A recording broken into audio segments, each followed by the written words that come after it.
대한민국 집밥의 클래스를 높여줬다는 이 남자의 레시피, 셰프야 연예인이야? 아니면 구독자 500만 명 유튜버? 타고난 사업 수완으로 여러 나라에서 프랜차이즈점을 성공시킨 이분, 외식업계의 제왕이라 불리는 오늘의 주인공은요, 더본코리아의 백종원 대표입니다. 먹자골목이나 번화가 잘 보면요, 한신보차, 새마을식당, 홍콩반점, 백다방 등등 일명 백종원 식당 어렵지 않게 찾을 수 있죠. 심지어 한 골목에 백종원 식당만 여러 개도 있는 경우 있어요. 오죽하면 백종원 식당으로 1차, 2차, 3차까지 가능하다 말도 있죠. 각각 다른 컨셉의 메뉴들이 다양한 고객의 입맛을 저격하고 있습니다. 그 뒤에 있는 것이 바로 1994년 더본이라는 이름으로 설립된 회사죠. 지금은 기업 가치 3천억의 중견 기업이고요. 여기서 관리하고 있는 브랜드는 30개, 매장만 2,000개입니다. 더본 차이나, 더본 재팬, 더본 아메리카 등 해외 법인도 있고요. 캄보디아, 필리핀, 베트남 등등 여러 나라에 진출해 있어요. 2018년 기준 해외 매장은 80개 정도라네요. 자, 그냥 식당만 운영하는 것도 아니에요. 중국 청도에는 소스 제조 공급 회사도 만들었어요. 현지에서 소스도 직접 공수하고 있답니다. 한국에서 막 만들어서 보내기가 힘들다 보니까 현지에서 직접 만든다는 것이죠. 자, 외식업만 하는 줄 아셨던 분들도 계실 텐데, 간편식이나 편의점 전용 커피를 출시하면서 식품업에도 진출을 했고요. 제주도에 있는 호텔 더본도 더본 거예요. 2017년 개관했다는데요. 참고로 백종원 대표는 증조부께서 설립하신 학교법인 예덕학원도 함께 운영 중입니다. 자, 이렇게 착착 성공을 해가면서 2018년에는 NH투자증권을 상장 주관사로 계약했어요. 2020년 상장을 계획했던 건데 아직 소식은 안 들리지만요, 브랜드 하나를 런칭하더라도 몇 년 테스트를 하면서 시장성을 검증하는 더본코리아 경영 방식을 봤을 때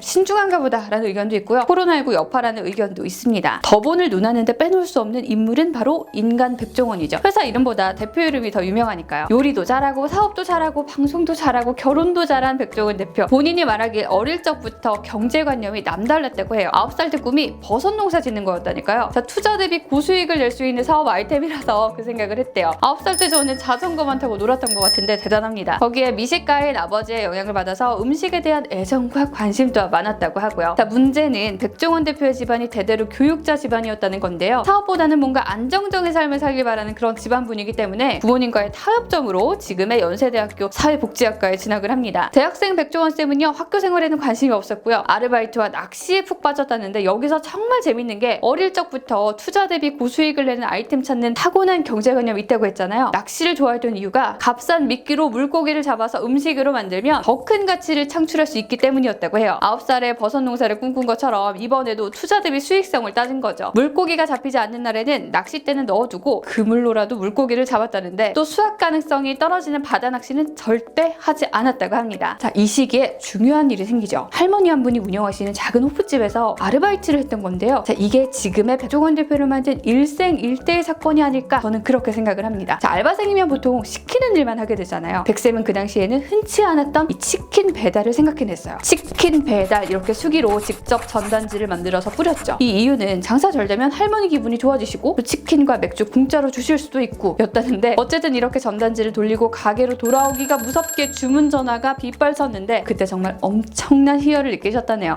내가 맞았구나, 통했구나. 장사의 맛을 경험한 셈이죠. 이 희열이 지금도 계속해서 새로운 브랜드를 만들고 이끌어 나가는 힘이라고 하네요. 백종원 대표가 요식업에서 처음부터 성공한 건 아니에요. 인테리어 사업을 하다가 우연히 쌈밥집을 오픈해서 두 사업을 함께 병행을 했는데요. 이 쌈밥집이 지금의 더본코리아의 시초가 되는 곳이고요. 이곳에서 그 전설의 대패 삼겹살이 탄생하기도 했죠. 인테리어 사업하다가 해외에서 독점으로 목조를 들여오는 무역업까지 사업을 확장했대요. 정부가 긴박한 외환 위기를 수습하기 위해서 IMF, 즉 국제통화기금의 긴급 자금 지원을 요청하기로 결정했습니다.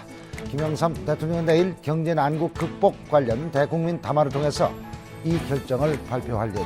그런데 그때 IMF가 터지고 맙니다. 치솟는 자재값에 결국 폐업을 했는데 빚은 17억까지 쌓이고 채권자들의 압박이 너무 고통스러웠던 나머지 극단적 선택까지 결심을 했고요. 그리고 그 결심을 실천하기 위해 떠난 곳이 바로 홍콩입니다. 자, 그런데 사람 마음이라는 게 비행기 타고 해외에 딱 도착을 하면 뭐 밥이라도 먹을까? 이렇게 되잖아요. 게다가 미식의 나라 홍콩인데 이것저것 먹어보다가 이거다 하는 생각에 모든 걸 털어버리려 갔다가 사업 아이템을 들고 한국으로 돌아옵니다. 자, 역시나 타고난 사업 수완과 남다른 경제관념 개념이 발동된 것이죠. 그렇게 적자 상태였던 쌈밥집을 더욱 적극적으로 운영하게 됐고요. 빚도 갚았고요. 자신이 가장 잘할 수 있고 좋아하는 음식과 사업에 더욱 몰두한 결과 실내포차라는 개념을 처음 도입시킨 한신포차도 런칭을 했고요. 새마을식당, 백다방 등등을 줄줄이 성공시키며 재기에 성공합니다. 자, 2018년인가요? 백종원 대표가 국감에 불려간 적이 있습니다. 백종원 대표가 여기서 식당 학개론 강의하고 왔다. 뭐 정치해주세요. 뭐 이런 말 들은 거 유명하죠. 여기서 이런 말을 했는데요. 불목식당이나 방송을 하지만 사실 이게 오해하시는 게 이게 식당을 하라고 부추기는 거라고 오해하시는 게 아니라 하지 마세요라는 거거든요. 준비가 없으면. 한국이 상대적으로 외식업을 하기 쉬운 환경이다 보니까 많은 식당들이 너무 준비성 없이 뛰어든다. 실제로 10개가 생기면 8개가 망하는 게 한국의 식당이랍니다. 자영업 비중이 OECD 기준 6위라는 한국, 미국보다 규모가 훨씬 크죠. 골목 식당을 하는 것도요. 준비성을 길러라. 그 교훈을 주기 위해서라는데 더본코리아 성공의 비결은 준비성이었어요. 얼마나 신중하냐면요. 최근에 제순식당 가맹 사업을 시작한다고 신청서를 냈었는데요. 이게 사실 2011년 런칭했고 2016년 접었던 브랜드거든요. 2019년에 다시 서울 용산 남영역 앞에 직영점을 열고 테스트 운영해왔고요. 이제 사업성이 좀 있겠구나 생각하고 다시 시작하는 거랍니다. 지금 SBS에 나오는 그 백종원의 골목 식당만 봐도 드러나는 게요. 메뉴 개발부터 식당 운영, 고객 응대 등등 정말 음식 장사 전반에 걸쳐서 확실한 내공을 보여주잖아요. 출연하는 가게에 맞는 솔루션을 탁탁 내주는 모습에 정말 철저한 사람이다라는 생각도 들더라고요. 가맹점주들이 똑같은 자영업자입니다.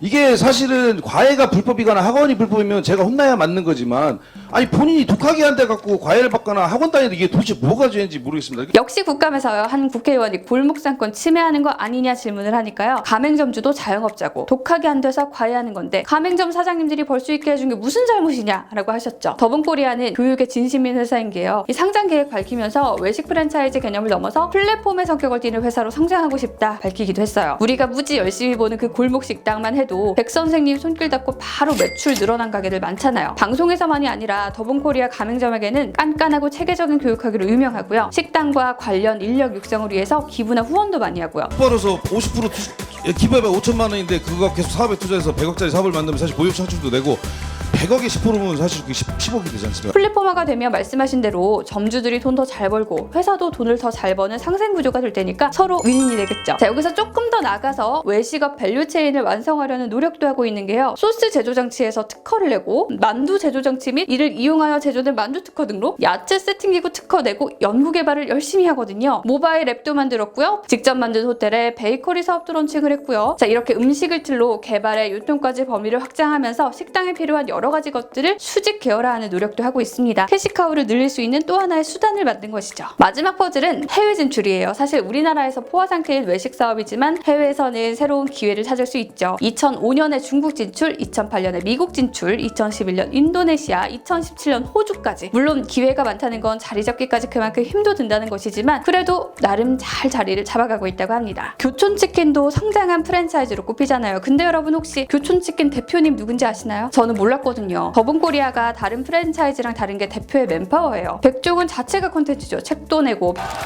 SBS 연예대상 공로상 수상자 백종원 씨로 결정됐습니다. 네, 축하드립니다.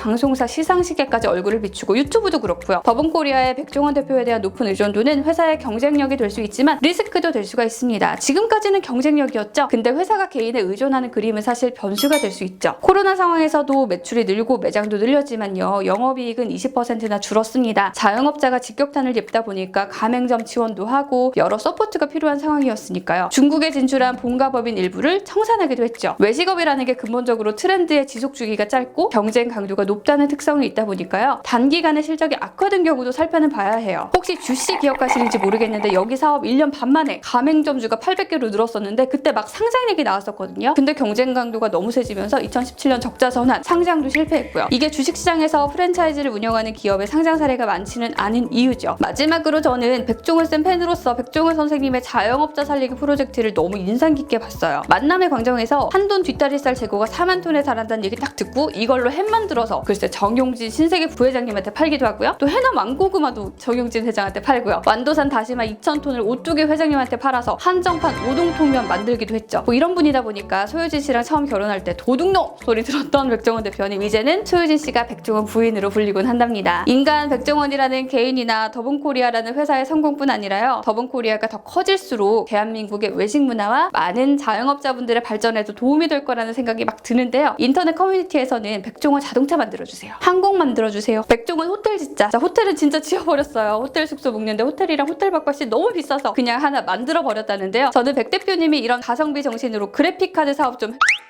자, 신지은의 경제학과도 많은 분들에게 유익한 에너지 전할 수 있도록 노력하면서 다음에 더 재밌는 콘텐츠로 다시 찾아뵐게요. 의견 있으면 많이 남겨주시고요. 다음에 만나요. 안녕.